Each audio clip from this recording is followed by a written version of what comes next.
For 15 years, David Chen had been the invisible man in a 40-unit apartment building. Tenants called him for clogged drains and broken air conditioners. Landlords knew him as the reliable super who kept maintenance costs low, and neighbors saw him as the quiet guy with the toolbox who fixed things without making small talk. What none of them knew was that the man who had keys to every apartment had spent 12 years in Army intelligence, and some habits from that life never fade, especially the habit of noticing when people's stories don't add up. Welcome to Stories of Secret Heroes. Before we begin this powerful story of hidden vigilance and domestic security, tell me in the comments, from which city are you watching today? And if you believe stories like this deserve to be heard, hit that subscribe button and help us honor those who protect us in ways we never expect. The Riverside Gardens apartment complex sat on the edge of downtown, a 4-story brick building that had been converted from industrial space in the 19th. It wasn't luxury housing, but it wasn't a slum either. Just solid, affordable apartments that attracted a mix of young professionals, families, and retirees who wanted to live close to the city without paying downtown prices. David Chen had been the building superintendent for 15 years, ever since he'd left the Army and needed work that didn't require explaining what he'd done for the previous 12 years.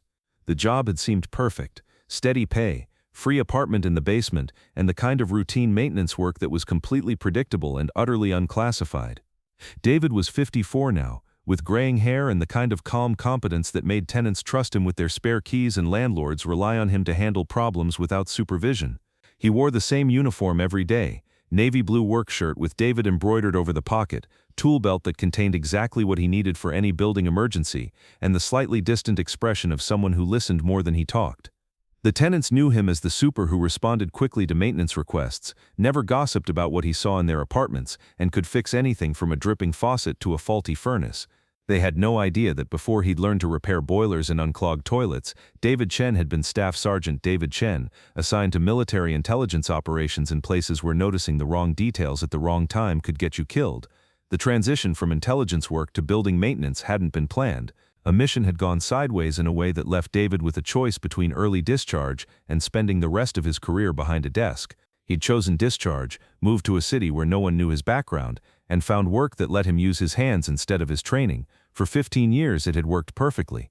David had found peace in the routine of maintenance work, satisfaction in solving problems that had clear solutions, and a sense of purpose in keeping 40 families comfortable and safe. He'd built relationships with tenants who saw him as the reliable guy who kept their building running, and he'd never missed the adrenaline or danger of intelligence work. But David Chen couldn't really stop being an intelligence analyst. The training was too deep, the habits too automatic, the pattern recognition too ingrained to turn off. He'd simply learned to apply his skills to building management instead of national security. He noticed things about his tenants that went far beyond maintenance issues. Which apartments had visitors who came and went at unusual hours? Which tenants paid rent with cash that smelled like cigarettes or had serial numbers that suggested bulk currency? Which units had electrical usage patterns that didn't match their supposed occupancy? Usually David's observations were innocent: someone working night shifts, someone running a small business from home, someone who preferred privacy for perfectly legal reasons. But occasionally, his training would flag something that suggested activities beyond what normal tenants engaged in.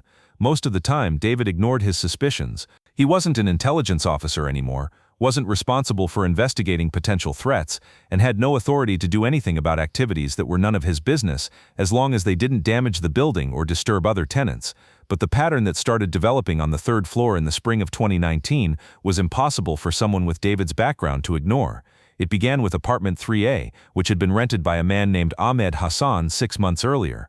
Hassan had paid 6 months' rent in advance, claimed to work night shifts at a warehouse, and asked for minimal contact with building management. He was polite but distant, never complained about anything, and seemed to go out of his way to avoid interaction with other tenants. David might not have thought twice about Hassan, except for the inconsistencies that his intelligence training made impossible to overlook. Hassan claimed to work nights, but David's maintenance rounds showed that 3A was often busy during daytime hours with visitors who came and went through the building's rear entrance. The apartment's electrical usage was consistent with multiple people living there full-time, despite Hassan claiming to live alone. Most puzzling, Hassan received mail addressed to at least 4 different names, all with slight variations in spelling and address formatting.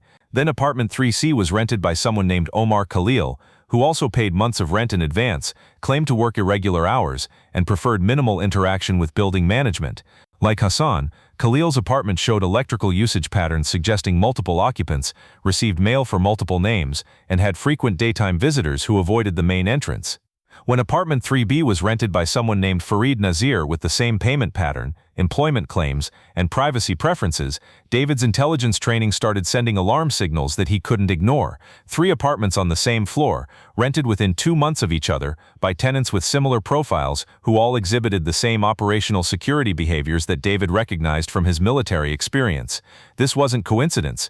This was coordination. David began paying closer attention to the 3rd floor during his maintenance rounds. He noted the times when visitors arrived and departed, the vehicles they used, and the languages he overheard during conversations in the hallways. He observed the way the 3 tenants interacted with each other, carefully, like people who were working together but trying to appear unconnected. Most concerning, David started recognizing equipment and materials that shouldn't be in residential apartments. During a legitimate maintenance call to 3A to fix a heating issue, he noticed electronics that looked like communications equipment, maps of local infrastructure, and chemicals that claimed to be cleaning supplies but had labeling that suggested more specialized purposes. David Chen, former military intelligence analyst, was becoming convinced that the 3rd floor of his apartment building was being used as an operational base by people who were planning something that went far beyond normal tenant activities. The realization put David in an impossible position. His military training told him he was observing potential terrorist activity that could threaten public safety, but he was just a building superintendent with no official authority to investigate, no legal standing to search apartments without cause, and no clear protocol for reporting suspicions that could be completely wrong. Moreover, David was haunted by experiences from his military service where intelligence failures had led to civilian casualties. He'd seen what happened when threats were misidentified, when innocent people were targeted based on incomplete information, and when the system moved too quickly on insufficient evidence. But he'd also seen what happened when real threats were ignored or overlooked because someone decided it wasn't their responsibility to act on suspicious patterns. For weeks, David struggled with what to do about his suspicions. He continued his normal maintenance duties while quietly gathering more information about the 3rd floor tenants. He documented the patterns he was observing, researched the names and addresses associated with the apartments, and tried to determine whether his concerns were justified or if he was seeing threats that didn't exist. The situation escalated on a Tuesday in June when David received a maintenance request from apartment 3B for a gas leak smell that needed immediate attention. When he arrived with his tools, Farid Nazir seemed nervous about letting him in, claiming the smell had gone away and the repair could wait. But David could smell something that wasn't natural gas, something chemical and sharp that his military experience identified as the kind of odor associated with explosive materials. That evening, David made a decision that went against every instinct for self-preservation that 15 years of quiet civilian life had developed. He called the FBI's domestic terrorism tip line and reported his suspicions about the 3rd floor of his building. The conversation was difficult because David had to explain his observations without revealing his military background or compromising his position as building superintendent. He described the patterns he'd noticed, the inconsistencies in the tenants' stories, and the materials he'd observed during legitimate maintenance calls. The agent who took his call was professional but cautious. Suspicious behavior by itself wasn't evidence of criminal activity, and the FBI couldn't obtain search warrants based solely on a building superintendent's concerns about tenants who kept unusual hours and paid rent in cash. But the agent also recognized that David's observations were detailed and specific in ways that suggested either legitimate expertise or very sophisticated paranoia. When David mentioned the chemical odors in communications equipment, the agent's questions became more focused and urgent. 3 days later, FBI surveillance teams began monitoring the Riverside Gardens apartment complex. What they discovered over the next 2 weeks validated every one of David's concerns. The 3 apartments were indeed being used as a coordination center for a terrorist cell that was planning attacks on local infrastructure targets. The tenants were operatives who had entered the country on forged documents and were preparing explosives for use against bridges, power stations, and government buildings. The investigation revealed that the cell had been active for 8 months, moving between different locations and using legitimate rentals as cover for their operational planning. They'd chosen the Riverside Gardens building because it was unremarkable, had minimal security, and provided easy access to their target areas. What they hadn't counted on was having a building superintendent whose military intelligence background made him recognize operational patterns that would have been invisible to civilian building management. The arrests were coordinated and simultaneous.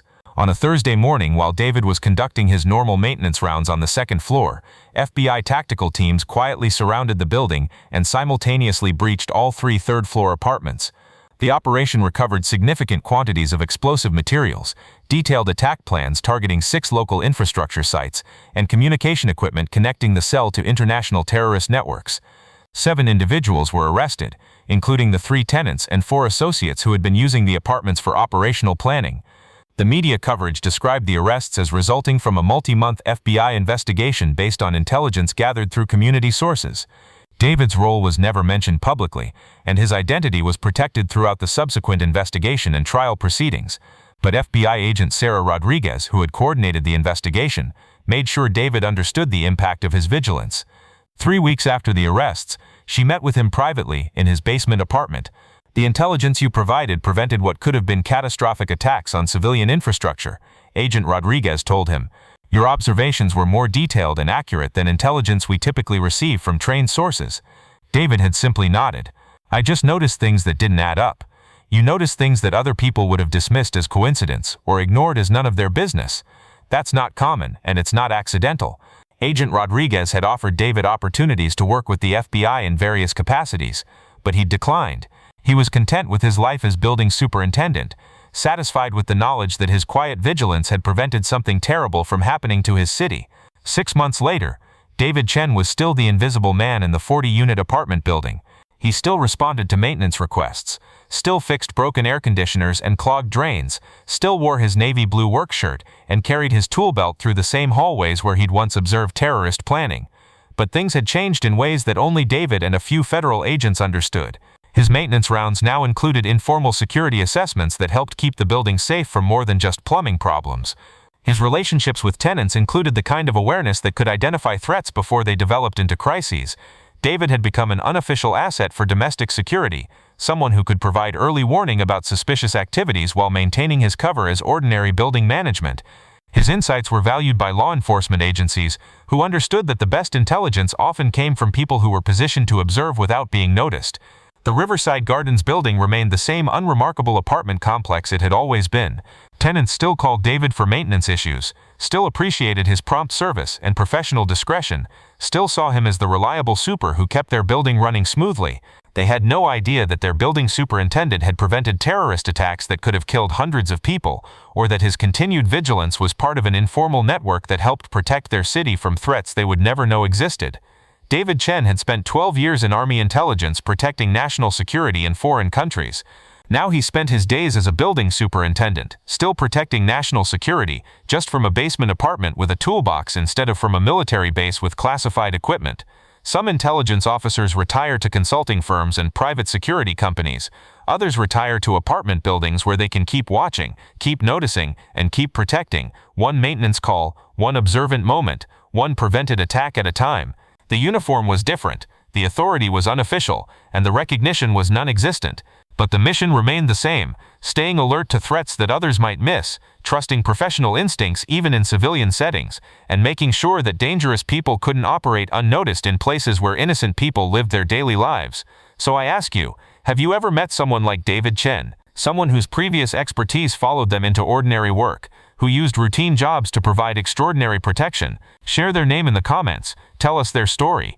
Because here at Stories of Secret Heroes, we believe the greatest guardians sometimes carry toolboxes instead of weapons and protect us while fixing our air conditioning. Thank you for watching.